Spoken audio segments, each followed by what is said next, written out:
Wonderful SR ક્રિએશનમાં આપ સર્વેનું સ્વાગત છે. આજે આપણે જોઈશું વર્ષ 2026માં પુરુષોત્તમ માસ અર્થાત અધિક માસ કઈ તારીખે શરૂ થશે, ક્યારે પૂર્ણ થશે, શું છે તેનું મહત્ત્વ, તેના વિશે વિગતે ચર્ચા કરીશું. મિત્રો, વિડીયો પસંદ આવે તો વિડીયોને લાઈક કરશો, વધારેમાં વધારે શેર કરશો. જો ચેનલમાં નવા હોય તો ચેનલને સબસ્ક્રાઈબ જરૂરથી કરશો. હિન્દુ પંચાંગમાં પુરુષોત્તમ માસનું વિશેષ મહત્ત્વ જોવા મળે છે. પુરુષોત્તમ માસ ભગવાન નારાયણને સમર્પિત છે. એક સમયે કોઈ પણ દેવી દેવતા પુરુષોત્તમ માસના સ્વામી બનવા તૈયાર ન હતા. ત્યારે ભગવાન પુરુષોત્તમે આ અધિક માસના સ્વામી બનવા માટે તૈયાર થયા.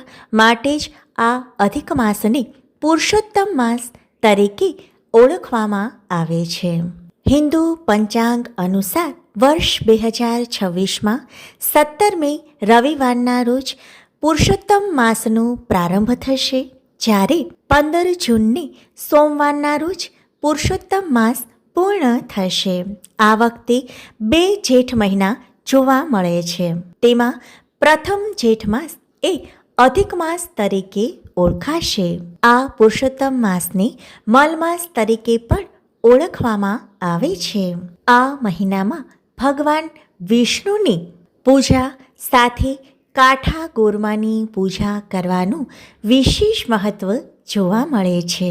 સ્નાન, દાન અને તપથી ભરપૂર આ મહિનાનું વિશેષ મહત્ત્વ છે. આ મહિનામાં પવિત્ર નદીઓમાં સ્નાન કરવું અત્યંત ફળદાયી બને છે. તેમજ ગરીબોને અન્નદાન, વસ્ત્રદાન કરવું પણ ખૂબ જ શુભ માનવામાં આવે છે. પરંતુ આ મહિનામાં કોઈ પણ શુભ પ્રસંગ કે કાર્ય કરવામાં આવતું નથી, કારણ કે આ અધિક માસ છે અને અધિક માસમાં કોઈ પણ પ્રકારનું શુભ કર્મ કરવું શુભ જોવા મળતું નથી. માટે જ આ અધિક માસમાં ગૃહ પ્રવેશ ન કરવો જોઈએ. લગ્ન પ્રસંગ તેમજ નાના મોટા શુભ પ્રસંગો પણ ન કરવા જોઈએ. આ મહિનો એ ભક્તિનો મહિનો છે. ઓમ નમો ભગવતે વાસુદેવાય નમઃ મંત્રનો જાપ કરવો જોઈએ. તેમજ શ્રીમદ ભગવદ્ ગીતાનો પાઠ કરવો ખૂબ જ શુભદાયી રહેશે. વળી આ મહિનામાં દરરોજ પુરુષોત્તમ ભગવાનની કથા વાંચવી અથવા તો સાંભળવી. કાઠા ગોરમાની 30 દિવસની કથાઓ છે. શક્ય હોય તો 30 દિવસ અલગ અલગ કથાઓ સાંભળવી અથવા તો વાંચવી જોઈએ. વિષ્ણુ સહસ્ત્ર નામનો પાઠ કરવો જોઈએ. કોઈ પણ મંદિરે જઈને દીપદાન કરવું જોઈએ. રાત્રે તુલસી ક્યારે ઘીનો દીપક અવશ્ય પ્રગટાવવો જોઈએ.